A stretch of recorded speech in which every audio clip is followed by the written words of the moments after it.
اللہ تعالیٰ نے ملک الموت سے پوچھا کہ میں نے تمہیں انسانوں کی روح کو قبض کرنے کے لیے مقرر کیا ہے اور تم بے شمار انسانی کی روح کو روزانہ قبض کرتے رہتے ہو، تو کیا کبھی کسی شخص کی روح کو قبض کرتے وقت تمہیں ترس آیا ہے؟ تو جواب میں ملک الموت نے کہا کہ ہاں، ترس آیا۔ اللہ نے پوچھا کہ کس پر ترس آیا؟ انہوں نے جواب دیا کہ 2 آدمیوں پر مجھے ترس آیا۔ اللہ تعالیٰ نے پوچھا کہ وہ 2 آدمی کون تھے جن پر تمہیں ترس آیا؟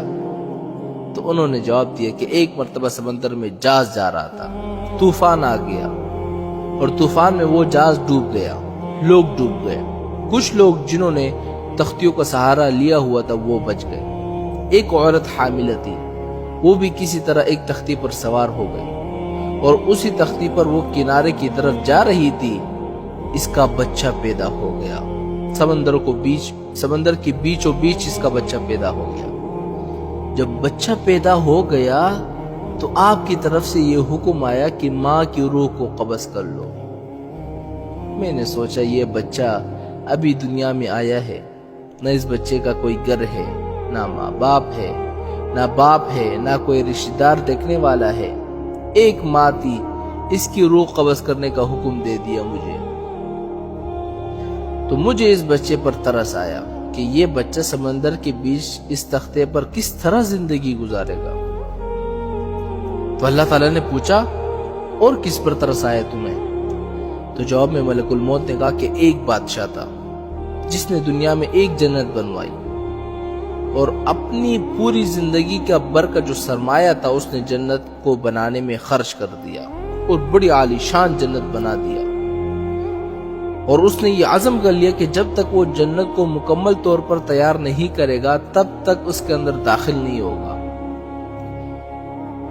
بہت بڑا عرصہ گزرا، جب مدتوں کے بعد جنت تیار ہو گئی تو اس وقت اس نے جنت کے اندر جانے کا ارادہ کیا۔ جب وہ اندر داخل ہونے لگا اور ابھی اس کا ایک پاؤں جنت کے اندر تھا اور ایک پاؤں باہر تھا، اس وقت آپ کا حکم آ گیا کہ اس کی روح کو قبض کر لو۔ اس وقت مجھے اس پر ترس آیا کہ یہ شخص کیسا ہی برا ہی صحیح، لیکن اس نے اتنی محنت اور مشقت سے وہ جنت بنوائی تھی، کم از کم اندر جا کر اس جنت کو ایک مرتبہ دیکھ لیتا تو کم از کم اس کی محنت کا صلہ کچھ دنیا میں ہی مل جاتا اس کو۔ تو اللہ تعالیٰ نے فرمایا کہ اے ملک الموت، تم نے ایک ہی آدمی پر 2 مرتبہ ترس کھایا، اس لیے کہ یہ بادشاہ وہی بچہ تھا جس کو تختے پر تیرتا ہوا تم نے دیکھا تھا، اور اس کی ماں کی روح قبض کرتے وقت تم نے اس بچے پر ترس کھایا تھا۔ یہ وہی بچہ تھا اور اب بادشاہ بن گیا تھا، اور اب اس بادشاہ کی روح قبض کرتے وقت تمہیں دوبارہ اس پر ترس آ گیا۔